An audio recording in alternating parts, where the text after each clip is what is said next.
Welcome back, everyone. You know, you do that better than anybody. I want you to know that. Let me let the viewers in on this. We have a music track for this open, so we have to pretend we're talking to each other because our mics are live. Sometimes people just sit and look at me, and then I get Charles, and we have a conversation, and we're not even talking. There it is. I know. Right. Welcome back, Charles. Thank you very much, Jesse. It's great to be here. This is Charles Peltz. He's a music director for the Glens Falls Symphony Orchestra.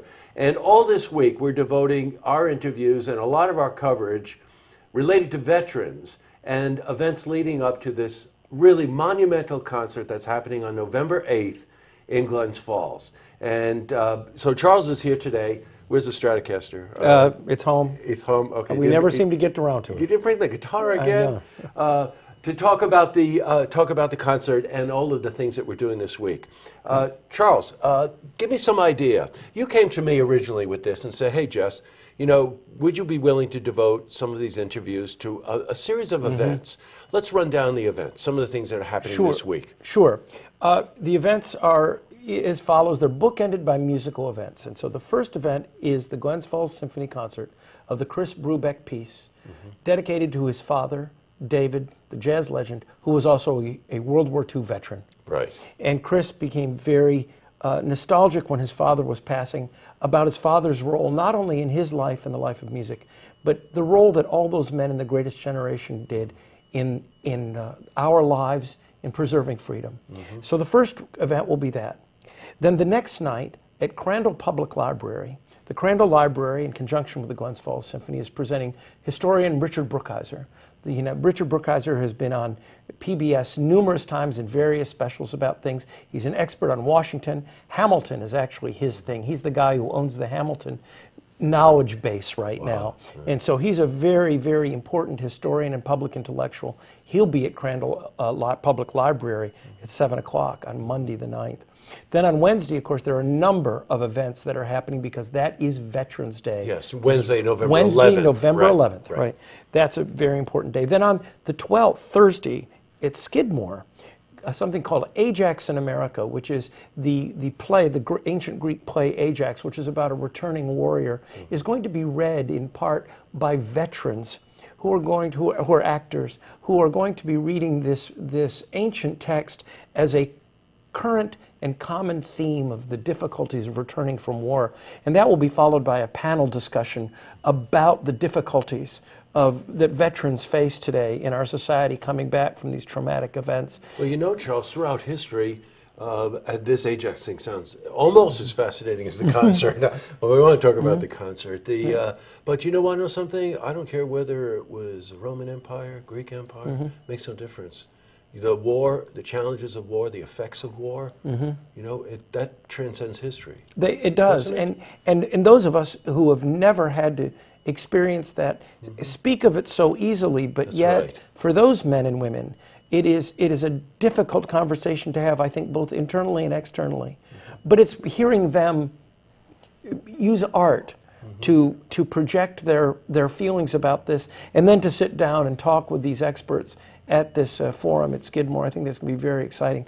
And then the final event that the symphony is involved in is a dual event, and that is on Sunday, the 15th, which is 1 week from our concert, at 2 o'clock, or at, I think 1:30 at the Hyde Collection.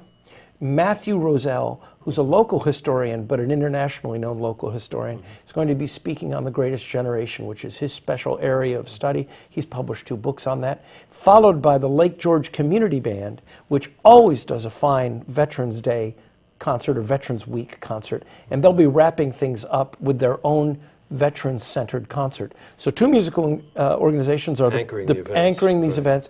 And then for those of us who are those of listeners and viewers who are in the Glens Falls area, the Post-Star and the Chronicle will be publishing numerous articles and calendars about these events.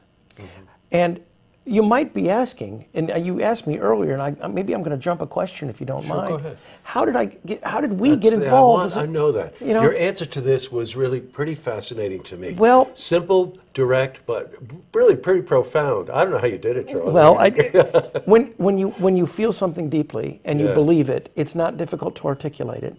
Well, there are 2 reasons. First of all, my father is an 89-year-old Navy vet of World War II, very proud of his service, and I'm proud of him for having had that service. And I have been aware over the past few years of how many of his friends have been passing away, and they are all going to be gone soon. And it seems to me, when Chris Brubeck came to me with this idea, I thought about these things, and I thought about my father, just as he was thinking of his father. And I thought to myself, well, wait a minute, there's a larger issue here.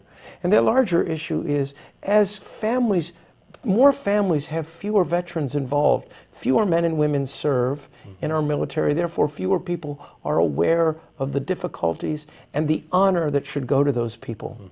And so I thought, let's use this musical event as an impetus, a chance for an artist to make a statement, a purely positive statement about the men and women, not the politics, but the men and women who serve. Now, why should an artist? Because often, and this caused me to think for quite a while, artists are supposed to be about peace and not about war.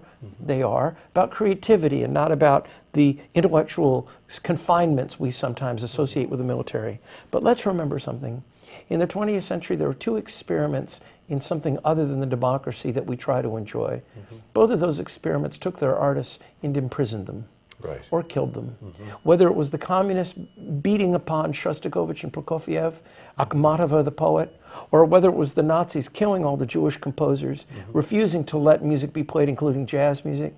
That's what happens when the men and women who want to fight for freedom are not allowed and given the opportunity to fight for things. Every time I program a concert in which I never have to worry about what music I program, every time an author sits down to write a paragraph of something they believe in, and they can do that and have it published, it's because somewhere in the past, some man or woman picked up a weapon and said to the forces of evil that would not allow them to do that, to write or to sing or to play, he said, no, these people need to be able to do that. And whether that man or woman liked classical music is not important. I owe them the fact that I have the freedom to be expressive. And all the musicians do.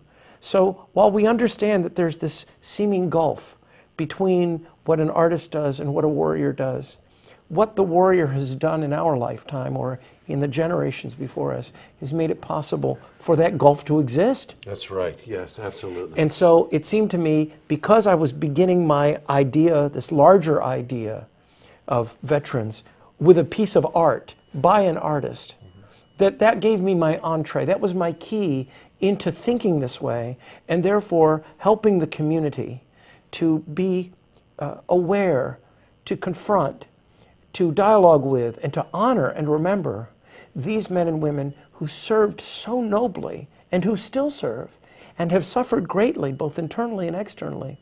How can we not? But this concert on November 8th, now Chris Brubeck is also here this week, right. Who is the composer and is bringing over musicians from Europe who will be performing on stage. And prior to them performing on stage on the 8th, we have Fleet Forces. That's a military big band. And anybody who knows music of the 40s, a big band, the Glenn Miller music and whatever, it's going to be 45 minutes of really great, historic 40s music, then followed by this wonderful piece in 8 movements composed by Chris Brubeck and some of his friends over in Europe. Yeah. So, and then the following week, as we said. Well, thank you so much for coming in, Charles. It's great, Jesse. You'll see me in the audience in many of these events for sure. Well, thank I really you. want to commend you for doing it. As always, it's breakthrough, done with a passion, done from the eyes of a real musician. So thanks a lot. You bet. I'll see you soon. You bet, Jesse. Okay. Thank you. To see this interview again, you can head to our website, looktvonline.com.